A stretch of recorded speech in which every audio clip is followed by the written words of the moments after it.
Estudo do Evangelho de Jesus, livro de Lucas, capítulo 6 de Lucas. E aconteceu que num sábado passou pelas searas, e os seus discípulos iam arrancando espigas e esfregando-as com as mãos, as comiam. E alguns dos fariseus lhe disseram: Por que fazeis o que não é lícito fazer nos sábados? Logicamente que as espigas eram de plantação de alguém, você pode alegar.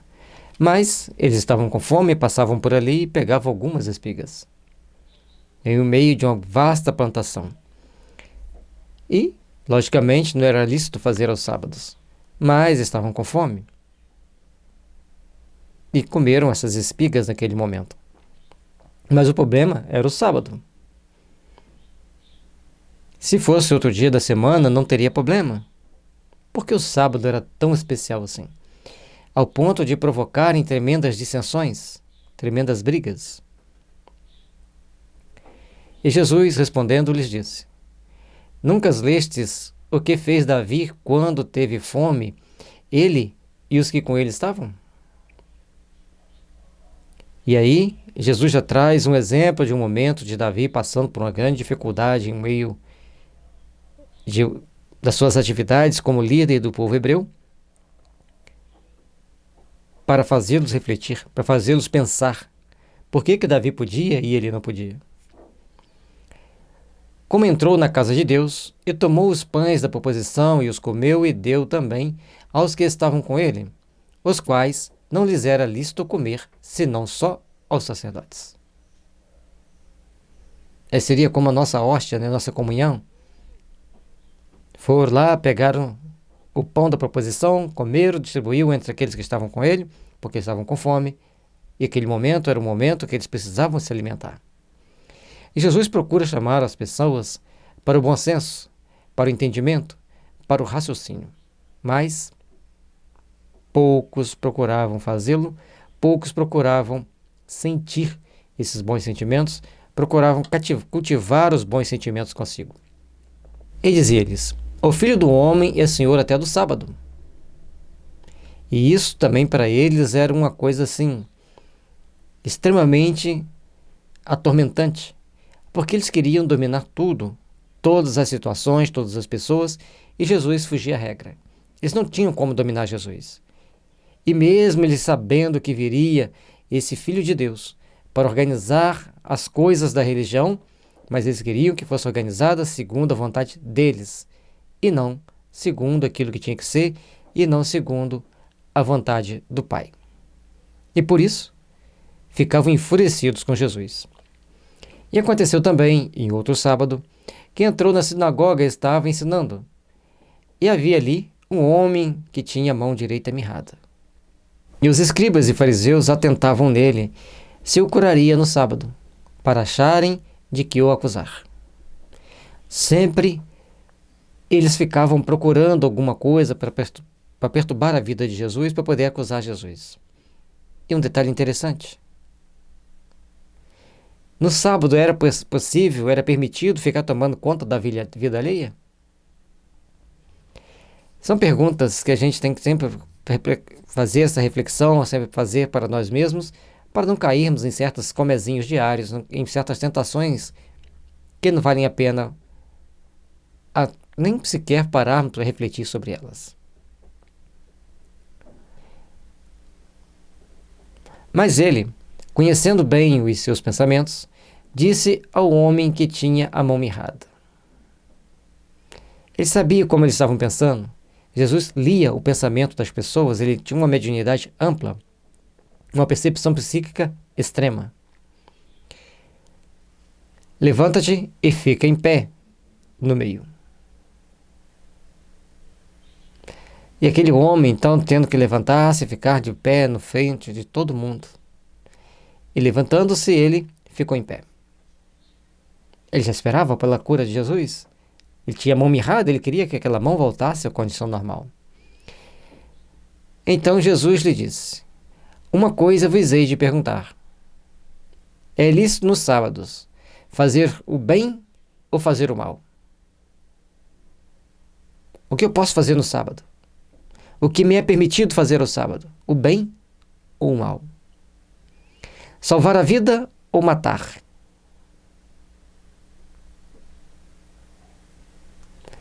Cada um deveria olhar para dentro do seu coração, fazer a devida reflexão de como está conduzindo a sua existência, conduzindo a sua caminhada para as grandes realizações do Espírito imortal. O que nos é lícito fazer aos sábados? Como devemos agir durante o sábado? E o que nossa consciência está ditando que façamos no sábado? Esse é o verdadeiro questionamento que Jesus trouxe para aquele ambiente. E olhando para todos ao redor, disse ao homem: estende a mão. Ele assim o fez, e a mão lhe foi restituída sã como a outra. Muitas das vezes eu me fico pensando sobre essa situação. Talvez eles tinham tanta fúria de Jesus curar no sábado, porque Jesus curava no sábado, e eles não curavam dia nenhum. Então essa dificuldade, toda essa sensação que eles guardavam para si, é que era o grande problema, o grande X da questão.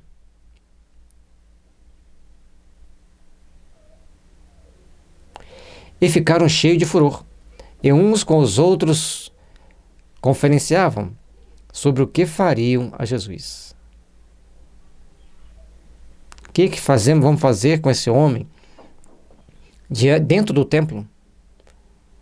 Ele chega e fala para uma pessoa que está com a mão mirrada, fica em pé no meio de todo mundo e cura. Que abuso!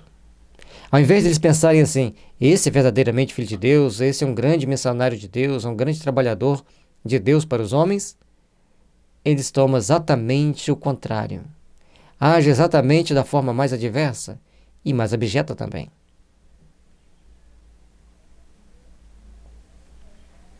E aconteceu que, naqueles dias, subiu ao monte para orar e passou a noite em oração a Deus. Sobe o monte e passa a noite em oração a Deus. Não é para qualquer um. E, quando já era dia, chamou a si os seus discípulos e escolheu 12 deles, a quem também deu o nome de apóstolos.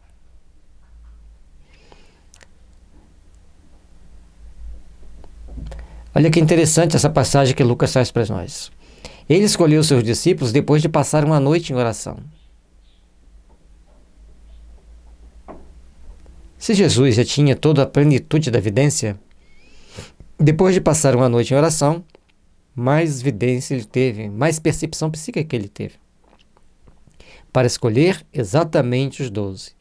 E, logicamente, aqui Lucas não vai dar descrição de como ele encontrou cada um deles, como que ele os chamou. Mas em outras passagens do Evangelho tem como ele chamou, como ele encontrou cada um deles. Simão, ao qual também chamou Pedro, e André, seu irmão, Tiago e João, Filipe e Bartolomeu, Mateus e Tomé, Tiago, filho de Alfeu, e Simão, chamado Zelote, Judas, filho de Tiago, e Judas Iscariotes, que foi o traidor. Então tinha Judas, filho de Tiago, que é o Judas Tadeu, e o Judas Iscariotes. E descendo com eles, parou num lugar plano, e também um grande número de seus discípulos, e grande multidão do povo de toda a Judéia e de Jerusalém, e da costa marítima de Tiro e de Sidom. Jesus sai fazendo a caminhada. Num dado momento ele para e já tem uma grande multidão esperando por ele. E a multidão sempre o acompanhava. Onde que Jesus fosse, a multidão tendia a acompanhá-lo, a ir atrás dele. E às vezes ele tinha que despedi-los e mandar que eles fossem embora, e impor para que eles: agora é hora de vocês cuidarem dos seus afazeres, porque todos queriam estar diante de Jesus. Todos queriam estar próximos a Jesus. Todos queriam estar naquele magnetismo suave do Mestre. Porque aí Jesus, naquele seu magnetismo inigualável, trazia para cada um de nós a oportunidade sagrada de estarmos cada vez melhores, de estarmos cada vez mais voltados para o bem, para o amor e para a fraternidade.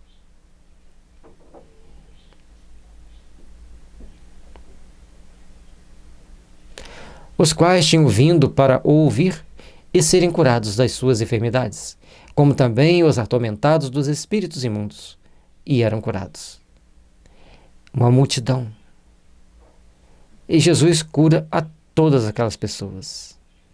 E Jesus deixa ali todos aqueles corações a sua marca de amor, sua marca de paz, a sua marca da elevação espiritual.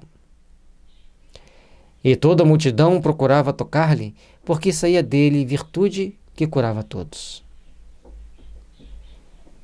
Tocar em Jesus, recebia-se um benefício, recebia-se uma energia transformadora para seus corações, para seus sentimentos.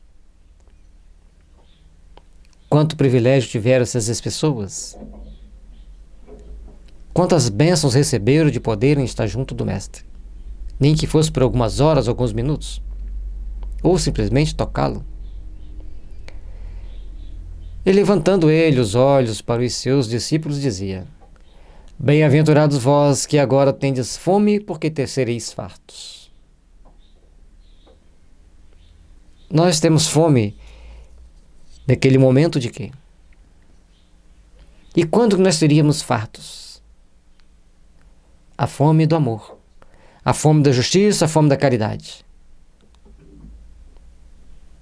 Todos nós devemos procurar nos fartar no amor e na caridade.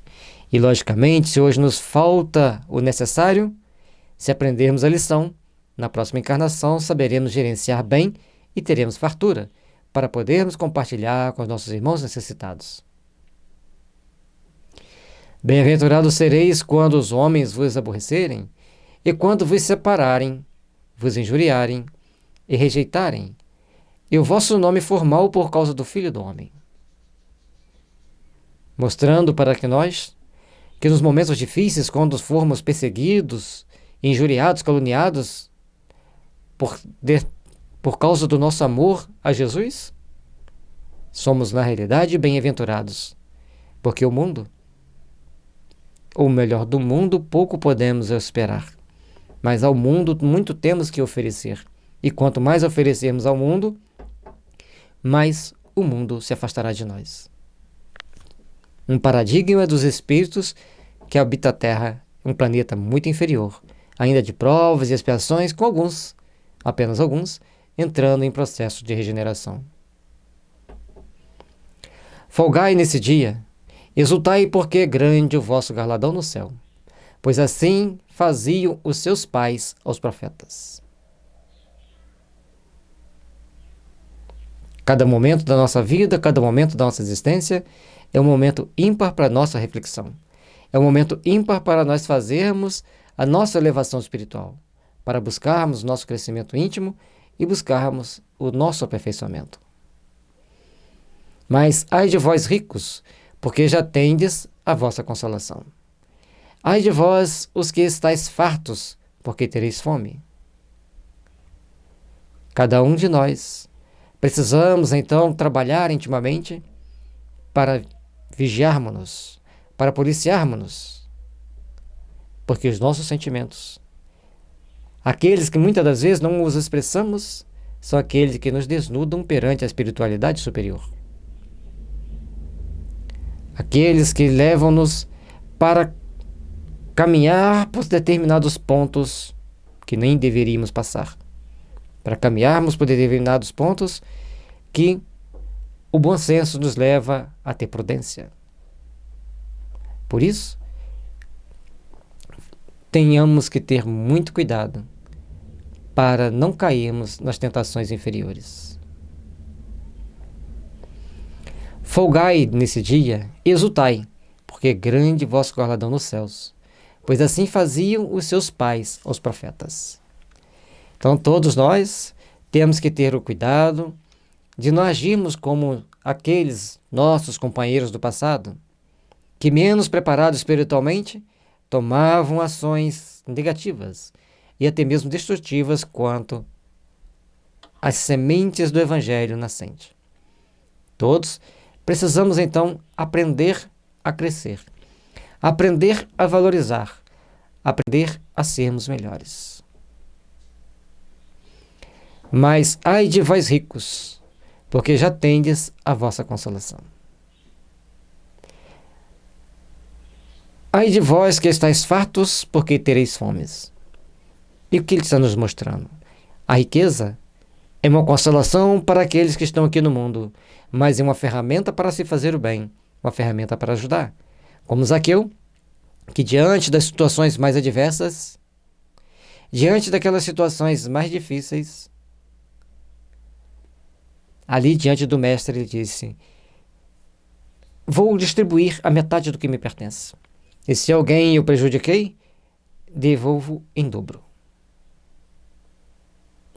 Já tinha Zaqueu toda a bondade, já tinha Zaqueu todo um conjunto de valores íntimos para mostrar-se a Jesus à sua disposição a partir do momento do encontro com o Mestre. Aí eu vos pergunto, o que mudou em você a partir do encontro de você com Jesus? A partir do momento que você encontra o Evangelho, o que mudou em você?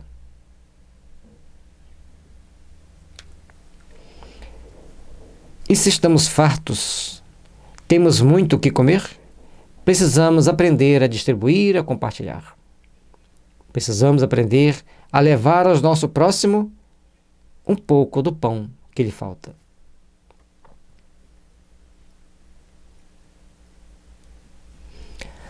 Ai de vós, quando todos os homens falarem bem de vós, porque assim faziam seus pais aos falsos profetas. E é interessante, quando alguém coloca uma mensagem de deboche, de reverência, ou uma notícia falsa na internet, e as pessoas falam, olha, e compartilham, com o maior prazer em compartilhar. E tu fala assim, você viu? Aí você fala assim, eu pesquisei ela, notícia falsa. Nenhum pio mais. Mostra que ainda temos mazelas para trabalharmos intimamente.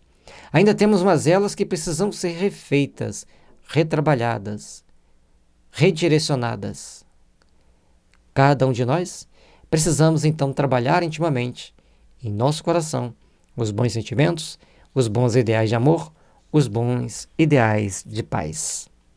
Trabalhemos, pois, para nos fazermos melhores, para nos fazermos melhores servidores da causa do Cristo.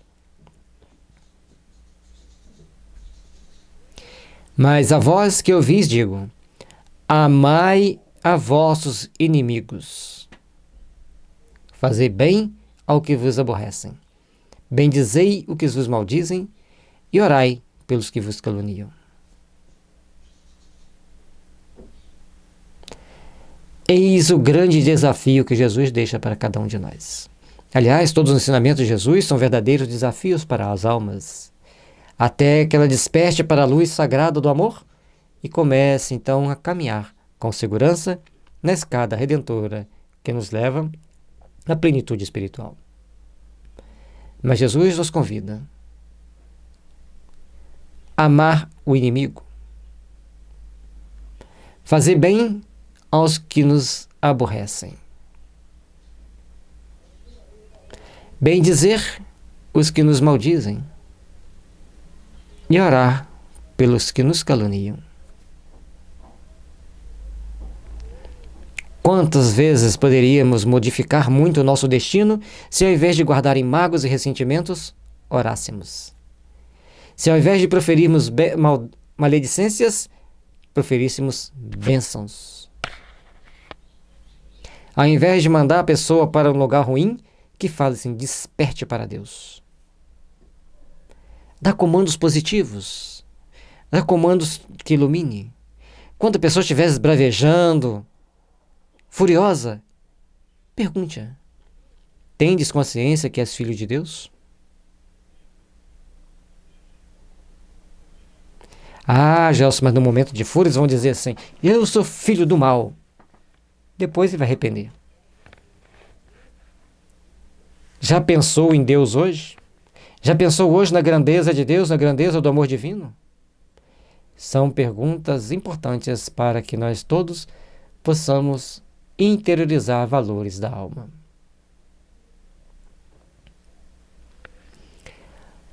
Ao que te ferir numa face, oferece-lhe também a outra. E ao que te houver tirado a capa, nem a túnica recuses.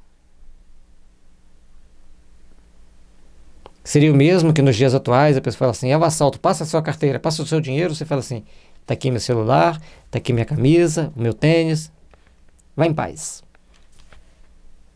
Essa seria uma atitude cristã. Aí você fala assim, mas no mundo de hoje nós não podemos fazer isso. Nós temos que nos educar para que todos não precisam chegar ao extremo de ter que assaltar. Mas vai existir pessoas que vão pedir ajuda, que vão pedir o benefício, que vão querer ser ajudadas. Trabalhemos, pois, para oferecermos o melhor que pudermos aos nossos irmãos necessitados. E dá a qualquer que te pedir, e ao que tomar o que é teu, não lhe tornes a pedir. Se te pediu, você ofereça. E se alguém vier tomar o que é seu, deixe para lá. Não crie problema, não crie atrito. E ele vai arcar com as consequências. Ele vai arcar com as suas atitudes. E em um dado momento ele terá que deparar com a própria consciência. Terá que deparar com aquilo que ele carrega intimamente. Terá que olhar para dentro de si. Reconhecer seus erros, reconhecer seus acertos e, acima de tudo, agir com mais responsabilidade pelos seus atos. E não vá pedir a quem te tomou. Não crie problema. Alguém vai te dar no mesmo patamar, na mesma medida. E como vós quereis que os homens vos façam, da mesma maneira, fazei-lhes vós também.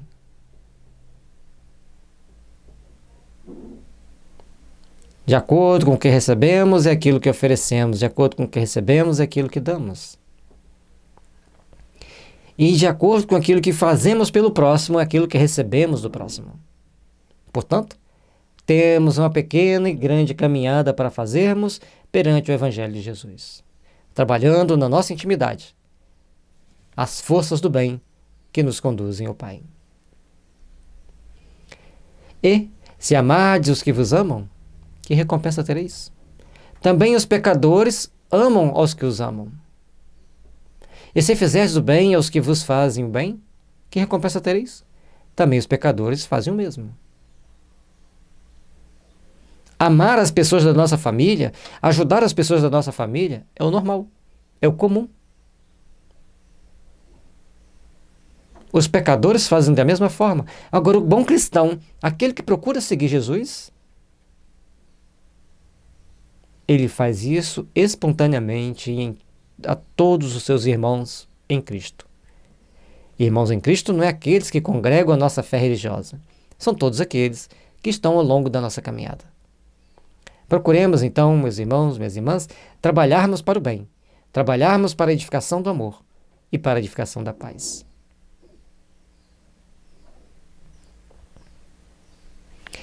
Portanto, o bem que viemos a fazer, o amor que viemos a oferecer a quem não é do nosso círculo de amizade, vale muito mais do que aquele que nós fazemos por quem está no nosso círculo de amizade.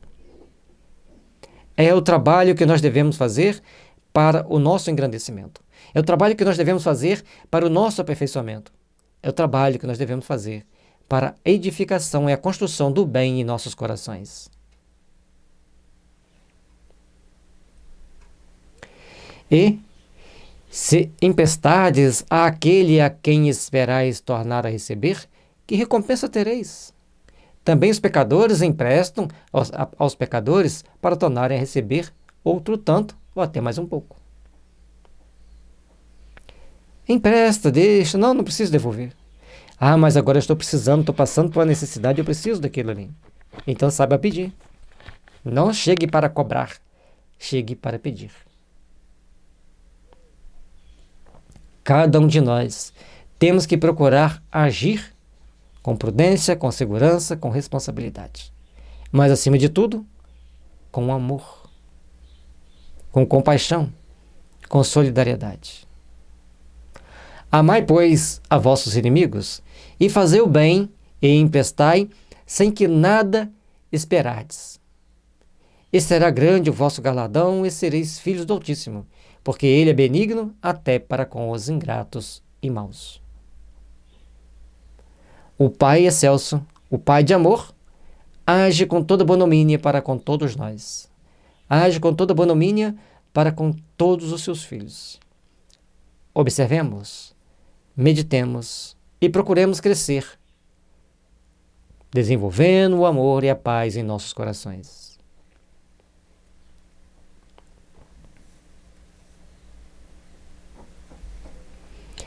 Amai, pois, a vossos inimigos, e fazei o bem, e emprestai sem nada esperardes, e será grande o vosso galardão, e sereis filhos do Altíssimo, porque ele é benigno até para com os ingratos e maus.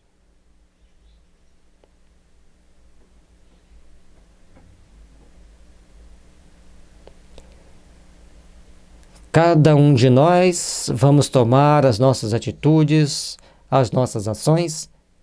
Cada um de nós vamos refletir. Cada um de nós vamos procurar agir dentro do bom senso possível.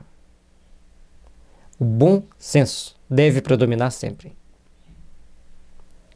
Cada um de nós devemos olhar para nossos irmãos como irmãos. Uns mais experientes, outros menos experientes, todos necessitados de compreensão. Todos necessitados de amor. E às vezes a compreensão daquele momento nos pede silêncio, um bloqueio no WhatsApp, para evitar grandes problemas mais altos, maiores, porque todos nós somos espíritos necessitados de paz e de respeito. Amar os inimigos, no Evangelho segundo o Espírito está nos dizendo, não é ir lá abraçar, conviver fraternalmente. Às vezes nosso coração não pede isso, mas que mantenhamos a distância segura e não carreguemos ressentimento no coração. Já estamos demonstrando uma grande melhora. Agora, se você tiver jeito de mudar todas as suas disposições, melhor que seja. E o Pai soberano, que é cheio de amor e de gratidão, ele oferece a todos aqueles que fazem o bem uma bela parcela do seu amor. Aliás, ele oferece amor por todos nós, porque ele é benigno até para com os ingratos e maus. Mas saber receber o amor de Deus, somente aqueles que já têm gratidão no seu coração, que já têm gratidão em sua alma, e já procuram ouvir a palavra do Cristo como uma forma de alimentar-se dessa essência quintessenciada do amor, da paz e da misericórdia. E aqui, a expressão máxima de um cristão: amai, pois, vossos inimigos, fazei o bem e emprestai sem nada esperardes, e será grande o vosso galardão, e sereis filhos do Altíssimo. E esse Altíssimo é benigno para com todos nós, tanto para os ingratos como para com os maus, e é benigno também para os bons. O problema é que os maus e os ingratos ainda não aprenderam a sorver o amor para distribuir amor. Apenas caminham vivendo um momento de cada vez, sem refletir na grandeza de Deus, que o criou, que o fez e que o deu as oportunidades de estar na Terra, caminhando, ampliando seus conhecimentos, ampliando seu entendimento para um mundo melhor amanhã. Sede, pois, misericordiosos, como também vosso Pai é misericordioso. Se nós soubermos de usar de misericórdia para com nossos irmãos, estaremos recebendo, por sintonia, a misericórdia de Deus. Mas se não soubermos ser misericordiosos para com nossos irmãos, como vamos sorver esse néctar de amor divino da misericórdia, se o nosso filtro está sujo e poluído pelas imperfeições dos nossos sentimentos? É necessário trabalhar intimamente para sermos melhores, para sermos mais amigos, mais prudentes. Não julgueis e não sereis julgados. Não condeneis e não sereis condenados. Soltai e soltar-vos-ão. Nesse mundo de hoje, que todo mundo se torna juiz, dono absoluto da verdade, senhor absoluto das leis, sem pensar nas consequências daquele que julga em última instância. Isso, à medida que nós estamos julgando o outro, estamos recebendo também o julgamento. Estamos recebendo também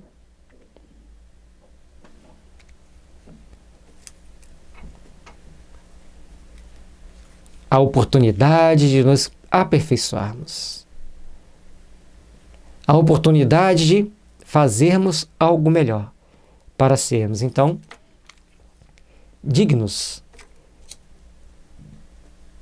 de sermos chamados filhos de Deus, de sermos chamados amigos do Pai, aqueles que trabalham em benefício dos seus irmãos, aqueles que trabalham em benefício da melhoria íntima e da melhoria de quem está em torno dele. Dai e se vos há dado. Boa medida, recalcada, sacudida e transbordando vos darão. Porque com a mesma medida com que medirdes também vos medirão de novo. Como você está medindo o seu próximo? Como você está medindo o outro? É a mesma forma que estarão medindo a vós. É a mesma forma que vos medirão e que vos conduzirão aos julgamentos. Poderás dizer: mas como eu poderei viver neste mundo sem fazer as minhas análises, sem eu fazer uma introspecção das situações? Pegue os fatos, analise os fatos e siga o melhor caminho. Julgar não vale a pena. O que vale a pena é a transformação íntima de cada um de nós para o amor, para a paz e para a fraternidade. E disse-lhe uma parábola: pode, porventura, um cego guiar outro cego? Não cairão ambos na cova? Se ambos não enxergam, como vão enxergar bem o caminho? Como que vão conduzir-se bem? Correrão riscos. Portanto, cada um deve caminhar na vida segundo a disposição de cada um. Cada um deve caminhar ao longo da existência segundo a disposição de cada um. Mas a interiorização do Evangelho, a interiorização dos bons sentimentos, é que vai fazer de cada um de nós o diferencial para quando nos deixarmos esse mundo físico e adentrarmos no mundo do Espírito, sabermos por qual caminho devemos seguir. Sabermos por que caminho devemos caminhar. Para podermos, então, trabalhar intimamente os nossos corações para sermos melhores, para sermos espíritos mais necessitados de amor e de paz e construtores de uma manhã melhor. O discípulo não é superior a seu mestre, mas todo o que for perfeito será como seu mestre. É importante entendermos isso. O discípulo nunca será superior ao seu mestre, mas se ele for muito perfeito, ele pode ser igual, semelhar muito, mas não superior. Por mais que o discípulo aprenda, o mestre ainda tem experiência, o discernimento que o discípulo não tem. Portanto, vamos ter prudência ao fazermos certos julgamentos, ao tomarmos certas atitudes. Não que devemos viver uma vida de sim senhor, não senhor, que é a subserviência total, mas sabermos fazer as devidas análises e dar os passos seguros, respeitando as conquistas anteriores de quem nos precedeu.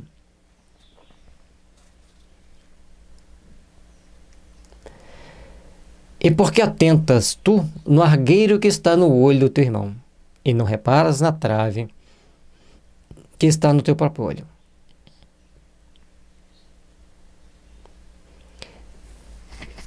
Certa vez eu abri a Bíblia e meus olhos direcionaram nesse versículo.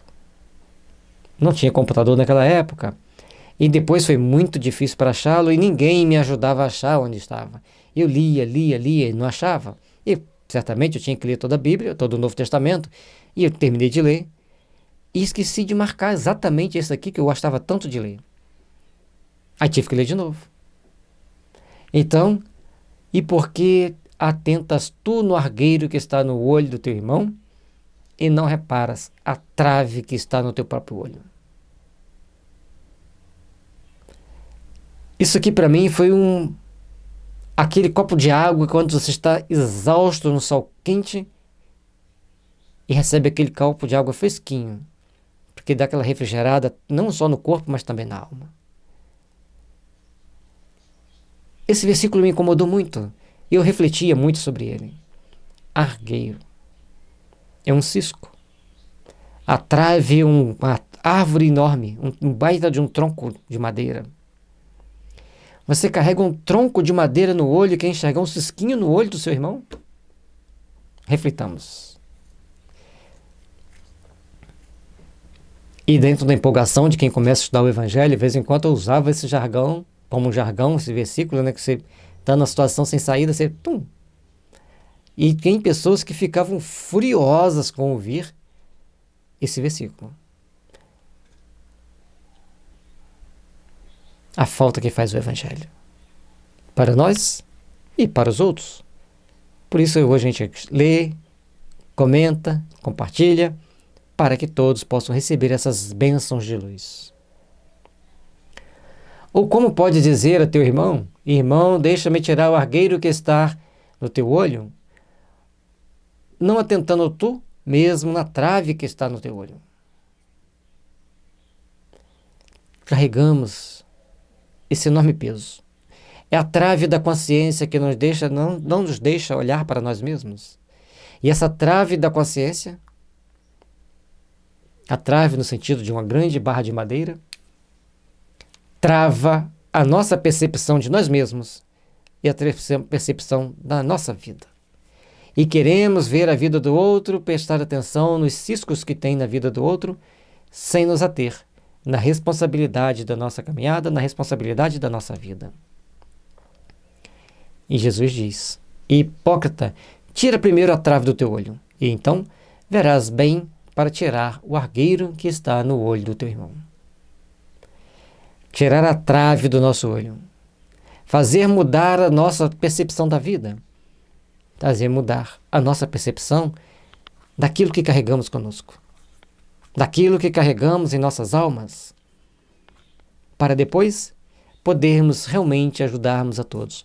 Mas não quer dizer que, mesmo sendo imperfeito, você tenha que abster-se de dar um conselho a B ou C. Dê o conselho. Se ele quiser te ouvir, se for um bom conselho, ele quiser te ouvir, parabéns. Se for um mau conselho e ele não quiser te ouvir, a vida tem vários caminhos para a nossa existência, para a nossa caminhada.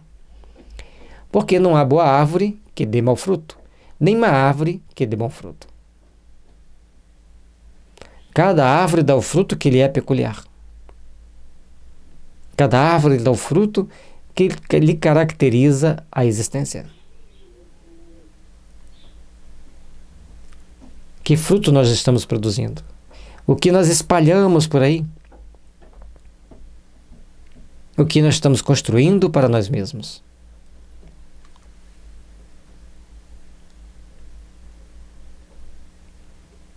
Porque cada árvore se conhece pelo seu próprio fruto. Pois não se colhe figos nos espinheiros e nem se vindimam uvas dos abrolhos. Se você sabe onde você pode colher figos, se você sabe onde você pode colher uvas, então não se deixe enganar de ir por esse ou aquele caminho que não é tão condizente com a beleza e com os ensinamentos do Pai. Cada um de nós estamos aqui na Terra para construirmos o nosso amanhã, para construirmos a nossa paz, e a luz do amor virá sempre brilhar em nossos caminhos, virá sempre iluminar nossos corações. O homem bom, do bom tesouro do seu coração, tira o bem, e o homem mau, Do mau tesouro do seu coração, tira o mal, porque da abundância do seu coração fala a boca. Cada um de nós temos que refletir muito na nossa conduta, nas nossas atitudes.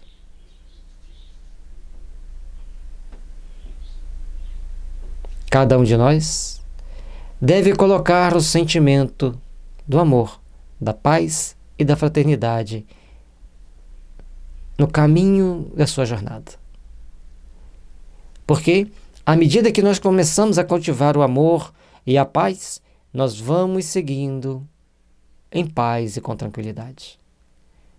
Se nós não procurarmos seguir com a paz e com a tranquilidade, o que faremos? O que realizaremos? O que construiremos? Façamos, pois, o que for possível para caminharmos. Façamos, pois, o que for possível para alimentar nossas almas, para alimentar nossos corações e termos o nosso caminho iluminado pelas forças do bem. E chamarmos-nos Senhor, Senhor, e não fazer aquilo que é falado para nós fazermos, a não colocar em prática aqueles ensinamentos que já temos sedimentados em nosso coração, não colocarmos em prática aqueles pedidos que Jesus nos fez. Amarmos uns aos outros como Ele nos amou a nós. Eis o convite do Mestre. Qualquer que venha a mim, e ouve as minhas palavras, e as observa, eu vos mostrarei a quem é semelhante. Se chegamos até Jesus, procuremos então sorver esse amor, caminhar com a segurança devida, caminharmos sobre as luzes benditas do Evangelho do Cristo, construindo o alicerce sólido para a nossa caminhada, para a nossa jornada. É semelhante ao homem que edificou uma casa, e cavou e abriu bem fundo, e pôs os alicerces sobre rocha. E vindo a enchente, bateu com ímpeto a corrente naquela casa, e não pôde abalar, porque estava fundada sobre a rocha. Onde você está construindo os alicerces dos seus sentimentos? Como você está criando os alicerces do amor no seu coração, das suas conquistas espirituais, para que elas sejam sólidas, e você não venha sucumbir nos momentos das provações dolorosas? Cada um de nós precisamos desempenhar o bom sentimento. Precisamos desempenhar os bons ideais e construirmos uma manhã de luz e de paz.